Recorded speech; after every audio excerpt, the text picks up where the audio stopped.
नमस्कार, जय हिंद दोस्तों।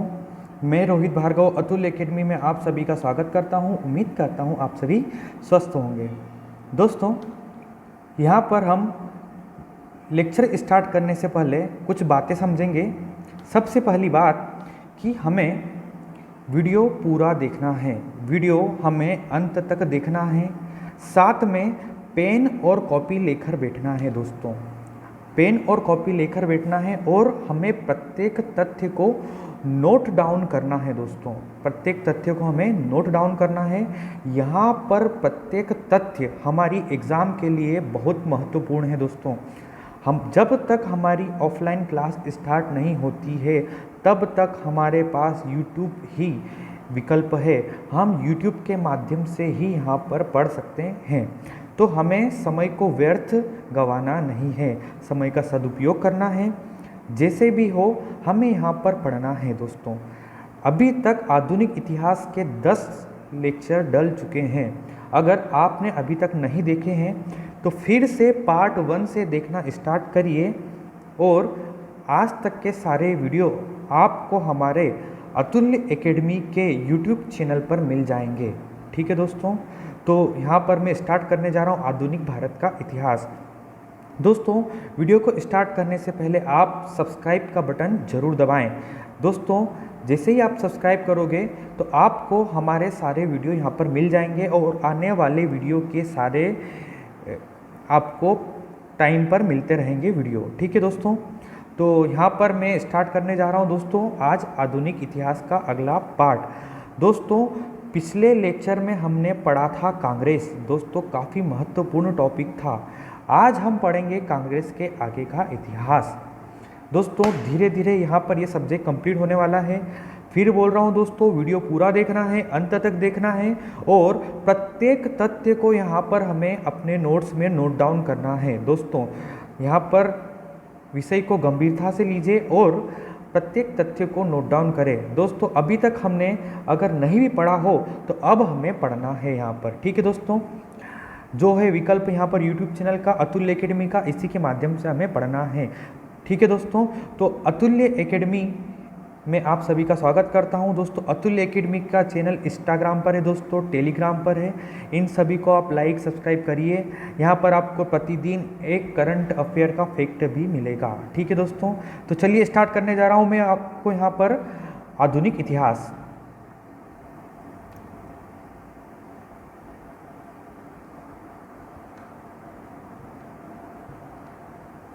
दोस्तों, पिछले वीडियो में हमने देखा था भारतीय राष्ट्रीय कांग्रेस। ठीक है, थोड़ा सा देख लेते हैं पुराना हम, जिसकी स्थापना हुई थी कांग्रेस की 28 दिसंबर 1885 और कहाँ पर हुई थी तो बम्बई में हुई थी। किसने करी थी? ए.ओ. ह्यूम ने। और अध्यक्ष कौन बने थे? व्योमेश चंद्र बनर्जी और वायसराय थे लॉर्ड डफरिन। और जब स्थापना हुई तब इनकी सदस्य संख्या थी 72। कितनी थी दोस्तों? 72। दोस्तों, इसके बाद हमने देखा था कांग्रेस में ही सेफ्टी वॉल्व का सिद्धांत जो लाला लाजपत राय के द्वारा दिया गया। फिर हमने देखा था तड़ित चालक का सिद्धांत जो कि दिया गया था यहाँ पर गोपाल कृष्ण गोखले द्वारा। आगे हम देखेंगे यहाँ पर उदारवादी आंदोलन, तो 1885 से लेकर 1905 तक क्या देखेंगे दोस्तों हम? उदारवादी आंदोलन। दोस्तों, कांग्रेस का प्रारंभ में नेतृत्व ए.ओ. ह्यूम के हाथों में रहा। ठीक है दोस्तों, इस दौरान कांग्रेस में उदारवादी नेताओं का क्या था? बहुमत। किनका बहुमत था दोस्तों? ये उदारवादी नेताओं का बहुमत। अब ये उदारवादी नेता कौन कौन से थे तो यहाँ पर लिखे दोस्तों कुछ उदारवादी नेताओं के नाम, जैसे दादा भाई नौरोजी, फिरोज शाह मेहता, सुरेंद्र नाथ बनर्जी, व्योमेश चंद्र बनर्जी, गोपाल कृष्ण गोखले और मदन मोहन मालवीय। ठीक है दोस्तों, और महादेव गोविंद रानाडे, ये सभी उदारवादी नेता थे। दोस्तों, ये सभी नेता शहरी क्षेत्रों के थे और मध्यम वर्गीय बुद्धिजीवी थे। ये दोस्तों पेशे से क्या थे? वकील थे, पत्रकार थे, डॉक्टर थे, इंजीनियर थे और साहित्यकार। उदारवादियों ने ब्रिटिश जनमानस को प्रभावित करने के लिए 1889 में विलियम डिग्बी की अध्यक्षता में लंदन में इंडियन नेशनल कांग्रेस, क्या दोस्तों? लंदन में इंडियन नेशनल कांग्रेस की एक ब्रिटिश कमेटी ऑफ इंडिया स्थापित करी। किसने करी, किसकी अध्यक्षता में दोस्तों? विलियम डिग्बी की। और किसने करी थी? तो उदारवादियों ने दोस्तों। इस कमेटी ने इंग्लैंड में कांग्रेस के प्रचार के लिए इंडिया नामक पत्र निकाला। तो दोस्तों ब्रिटिश कमेटी ऑफ इंडिया ने कौन सा पत्र निकाला? इंडिया नामक पत्र। कहाँ पर निकाला था? इंग्लैंड में। फिर से दोस्तों, ब्रिटिश कमेटी ऑफ इंडिया ने इंग्लैंड में कांग्रेस के प्रचार के लिए इंडिया नामक एक पत्र निकाला। उदारवादी नेताओं ने आंदोलन को संवैधानिक तरीके से प्रचार प्रसार किया, या आंदोलन के लिए संवैधानिक तरीके को अपनाया तथा क्रमिक सुधार की बात करी। जो उदारवादी थे दोस्तों, वे प्रार्थना पत्रों, सभाओं, प्रस्तावों और भाषण के माध्यम से अपनी मांगों को ब्रिटिश तक पहुंचाते थे। तो उदारवादियों के जो अपनी मांगों को रखने का तरीका क्या था कि प्रार्थना पत्र करना, सभाएं करना और प्रस्ताव और भाषण अपनाना। इन सभी के माध्यम से उदारवादी नेता अपनी मांग को ब्रिटिश सरकार तक पहुंचाते थे। तो दोस्तों प्रमुख नाम देखें यहाँ पर, जैसे दादा भाई नौरोजी, फिरोज शाह मेहता। और इन्होंने दोस्तों विलियम डिग्बी की अध्यक्षता में लंदन में इंडियन नेशनल कांग्रेस की एक ब्रिटिश कमेटी ऑफ इंडिया स्थापित करी, जिसने कौन सा पत्र निकाला था? इंडिया नामक पत्र। आगे देखेंगे यहाँ पर, यद्यपि उदारवादी अपने उद्देश्यों में पूर्णतः सफल नहीं हुए, किंतु उनकी कई उपलब्धियां थी। क्या है दोस्तों यहाँ पर? उदारवादी पूर्ण रूप से सफल नहीं हुए, उनकी कुछ उपलब्धियां थी। जैसे उदारवादियों के प्रयासों से ही 1892 में इंडियन काउंसिल एक्ट पारित हुआ। तो 1892 में इंडियन काउंसिल एक्ट किनकी वजह से पारित हुआ? यहाँ पर दोस्तों उदारवादियों के वजह से। और 1893 में, कब दोस्तों? 1893 में भारत और लंदन में एक साथ, कहाँ पर दोस्तों? भारत और लंदन में एक साथ सिविल सर्विस परीक्षा का आयोजन किए जाने से संबंधित एक प्रस्ताव ब्रिटिश संसद में पेश किया गया। पहला उपलब्धि क्या थी? 1892 में क्या बना, पारित हुआ? Indian council act. और 1893 में भारत और लंदन में एक साथ सिविल सर्विस परीक्षा का आयोजन किए जाने संबंधी प्रस्ताव पेश किया गया। और भारतीय व्यय की जांच के लिए वेल्बी कमीशन की नियुक्ति की गई, कि जो भारत में व्यय होता है उसकी जांच के लिए वेल्बी कमीशन की नियुक्ति की जाए। और उदारवादियों ने धन निष्कासन के सिद्धांत को प्रचारित किया। दोस्तों बहुत महत्वपूर्ण है कि धन का निष्कासन किसके द्वारा प्रचारित किया गया था? उदारवादियों। और दोस्तों प्रमुख रूप से यहाँ नाम याद होना चाहिए, दादा भाई नौरोजी द्वारा धन निष्कासन का सिद्धांत दिया गया था। किसके द्वारा दिया गया था? दादा भाई नौरोजी के द्वारा। ठीक है दोस्तों। तो दोस्तों यहाँ तक हमने देखा है उदारवादी आंदोलन कब से कब तक चला? ये 1885 से लेकर 1905 तक। प्रमुख नेता देखे दोस्तों इसमें, इन्होंने एक इंडिया नामक एक पत्र निकाला दोस्तों। इन्होंने अपनी मांगों को प्रार्थना पत्रों और सभाओं के द्वारा सरकार के सामने प्रस्तुत किया। ठीक है दोस्तों। और इनकी उपलब्धि थी कि इन्होंने इंडियन काउंसिल एक्ट 1892 पारित करवाया और वेल्बी कमीशन का गठन किया गया। और भारत और लंदन में एक साथ सिविल सर्विस की परीक्षा हो, इस संबंध में प्रस्ताव ब्रिटिश संसद में पेश किया। ठीक है दोस्तों। और धन का निष्कासन संबंधी सिद्धांत को प्रचारित किया। तो यहाँ तक हमने देखा है उदारवादी आंदोलन। आगे हम यहाँ पर देखने जा रहे हैं दोस्तों बंगाल विभाजन। प्रमुख है दोस्तों, एग्जाम में यहाँ से कई क्वेश्चन बनते हैं। वायसराय कौन थे बंगाल विभाजन के समय? यहाँ पर दोस्तों तो वायसराय थे लॉर्ड कर्जन। और बंगाल विभाजन का निर्णय कब लिया गया? 19 जुलाई 1905। ठीक है दोस्तों, कब लिया गया? 19 जुलाई 1905। और ये जो विभाजन कब प्रभावी सिद्ध हुआ? तो 16 अक्टूबर 1905। बंगाल विभाजन के बाद शुरू होता है दोस्तों स्वदेशी आंदोलन 7 अगस्त 1905। और विभाजन कब रद्द होता है? 1911 में। और कौन करता है? Lord Hardinge. दोस्तों इंपॉर्टेंट है फिर से, बंगाल विभाजन के समय लॉर्ड कर्जन थे दोस्तों। विभाजन का निर्णय कब लिया गया? 19 जुलाई 1905। आगे पूरा देखेंगे डिटेल में हम यहाँ पर। स्वदेशी आंदोलन का प्रारंभ हुआ 7 अगस्त 1905। विभाजन प्रभावी हुआ 16 अक्टूबर 1905। और कब रद्द हुआ? 1911 में। किसके द्वारा? लॉर्ड हार्डिंग के द्वारा। ठीक है दोस्तों, फिर बोल रहा हूँ दोस्तों इंपॉर्टेंट टॉपिक है, इसे नोट डाउन जरूर करते चले। तत्कालीन वायसराय थे यहाँ पर लॉर्ड कर्जन। कौन थे दोस्तों? Lord Curzon. इन्होंने अपनी बात रखी कि जो अविभाजित बंगाल है, जिसका विभाजन नहीं हुआ अभी, जो अविभाजित बंगाल है जिसमें क्या क्या शामिल है, बिहार एवं उड़ीसा भी शामिल है, वो काफ़ी क्या है, बड़ा, और अकेला लेफ्टिनेंट गवर्नर इसका प्रशासन भली भांति नहीं चला पाता है, कि जो बंगाल है वो काफ़ी क्या है, विस्तृत, वो उसका प्रशासन संभालने में हमें क्या होती है, दिक्कत। इससे मुस्लिम बहुल पूर्वी बंगाल जिलों की क्या हो जाती है, उपेक्षा, कि जो वर्तमान बंगाल है काफ़ी बड़ा है और इसका जो विस्तार है, इस कारण जो पूर्वी बंगाल के ज़िले हैं उनकी उपेक्षा होती है, कि उन पर ध्यान नहीं जा पाता। इसलिए हम यहाँ पर प्रशासनिक सुविधाओं को ध्यान में रखते हुए बंगाल का विभाजन किया जाए। ये बात किसने बोली बंगाल विभाजन की?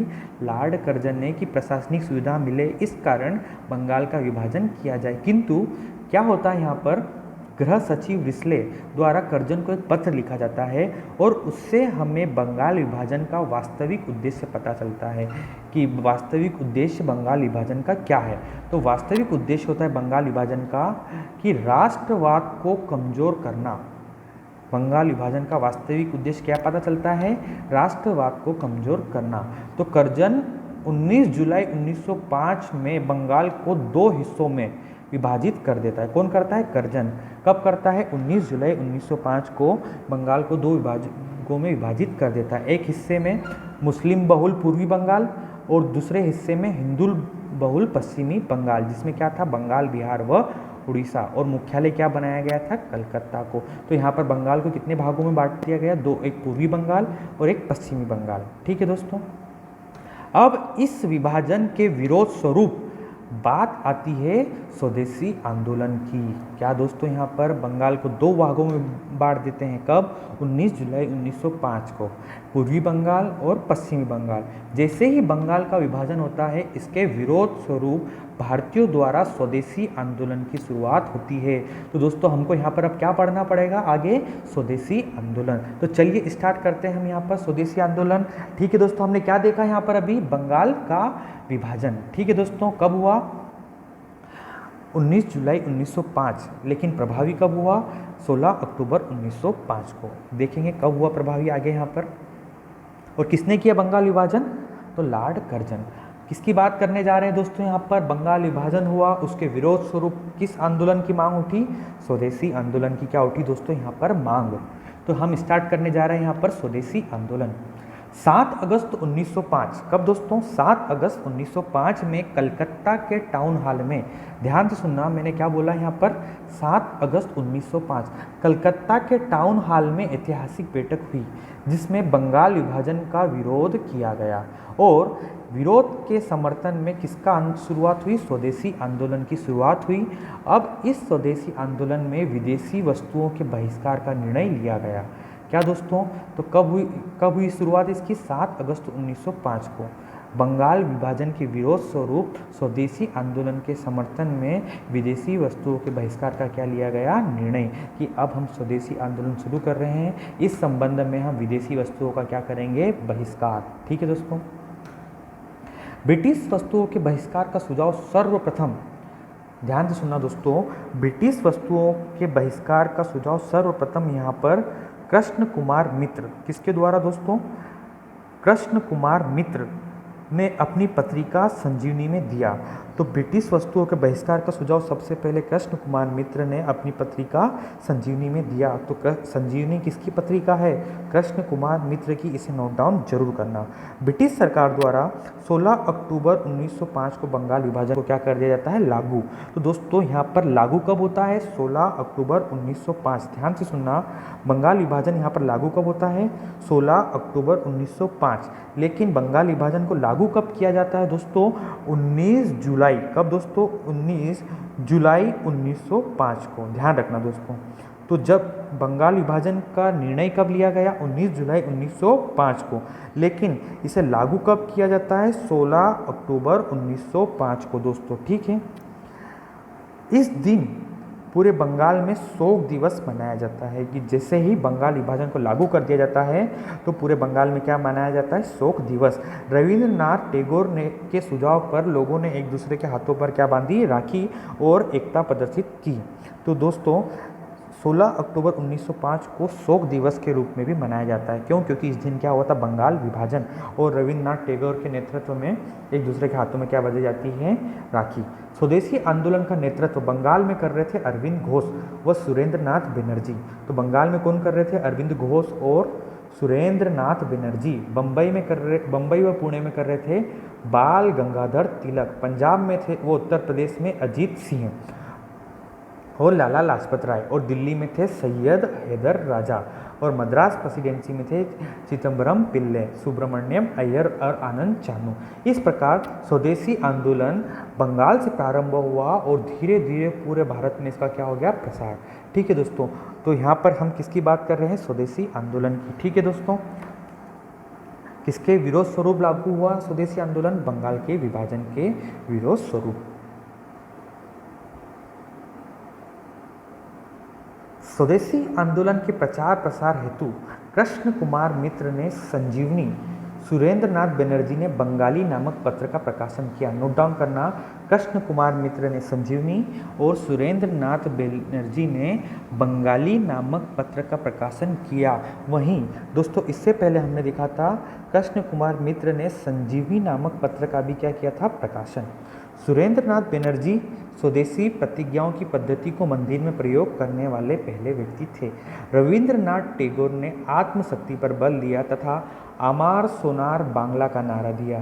तो अमार सोनार बांग्ला का नारा किसने दिया, रविंद्रनाथ टैगोर ने, जो 1971 में बांग्लादेश का क्या बन गया, राष्ट्रगान। स्वदेशी आंदोलन के दौरान वंदे मातरम तथा बंगाल है एक है के नारे भी गूंजे। ठीक है दोस्तों, दिसंबर 1911 में वायसराय कौन है, लॉर्ड हार्डिंग के समय ब्रिटिश सम्राट जॉर्ज पंचम व महारानी मेरी के भारत आगमन पर उनके स्वागत हेतु दिल्ली दरबार का आयोजन किया जाता है। तो दिल्ली दरबार का आयोजन कब किया जाता है, 1911 में। कौन था इस समय वायसराय, लॉर्ड हार्डिंग। कौन आते हैं, ब्रिटिश सम्राट जॉर्ज पंचम और महारानी मेरी। ठीक है दोस्तों, जिसमें बात की जाती है कि बंगाल विभाजन को अब रद्द घोषित किया जाता है। तो बंगाल विभाजन कब रद्द घोषित होता है, 1911 में दिल्ली दरबार में, और कलकत्ता की जगह दिल्ली को भारत की राजधानी बनाया जाता है। तो 1911 से पहले तक कलकत्ता क्या थी दोस्तों, राजधानी। अब कलकत्ता की जगह क्या बन जाती है यहाँ पर, राजधानी दिल्ली को नई राजधानी बनाया जाता है। और भारत की नई राजधानी 1912 में गठित होती है, या 1972 मिस प्रिंट हो गया है। तो 1912 में भारत की नई राजधानी कौन सी बनती है दोस्तों, गठित होती है दिल्ली। ठीक है दोस्तों, इससे पहले कौन सी थी, कलकत्ता। कलकत्ता की जगह नई राजधानी क्या बन जाती है, दिल्ली दोस्तों। कब, 1912 में। ठीक है दोस्तों, लेकिन घोषणा कब हो जाती है, 1911 में। दोस्तों बाल गंगाधर तिलक ने स्वदेशी आंदोलन के प्रचार प्रसार के लिए गणेश महोत्सव, तो दोस्तों गणेश महोत्सव 1893 में प्रारंभ किया। किसने किया, बाल गंगाधर तिलक ने। कहाँ पर, महाराष्ट्र में। ठीक है, तथा शिवाजी महोत्सव 1895 में प्रारंभ किया। स्वदेशी आंदोलन ने राष्ट्रवाद के प्रसार में महत्वपूर्ण योगदान दिया। इस आंदोलन के दौरान ही स्वराज की मांग उठी। तो स्वराज की मांग कब उठी दोस्तों, स्वदेशी आंदोलन के दौरान, जो 1929 में कांग्रेस की एक प्रमुख मांग बनी। ठीक है दोस्तों, तो मैं उम्मीद करता हूं दोस्तों यहाँ तक आपने नोट डाउन किया होगा, वीडियो को समझा होगा। फिर बोल रहा हूँ दोस्तों, अगर आपने अभी तक के लेक्चर नहीं देखे हैं तो शुरू से लेकर आखिरी तक सारे लेक्चर देखें, नोट डाउन करें और अच्छे से आधुनिक इतिहास को पढ़ें। दोस्तों वीडियो को लाइक ज़रूर करें, चैनल को सब्सक्राइब करें और ज़्यादा से ज़्यादा शेयर करें दोस्तों। और घर में स्वस्थ रहें, सुरक्षित रहें और अपनी पढ़ाई को YouTube के माध्यम से निरंतर बनाए रखें। दोस्तों हमें ऑनलाइन को अभी विकल्प के रूप में अपनाना है। ठीक है दोस्तों, तो मिलता हूँ आपसे अगले वीडियो में। ठीक है दोस्तों, जय हिंद दोस्तों।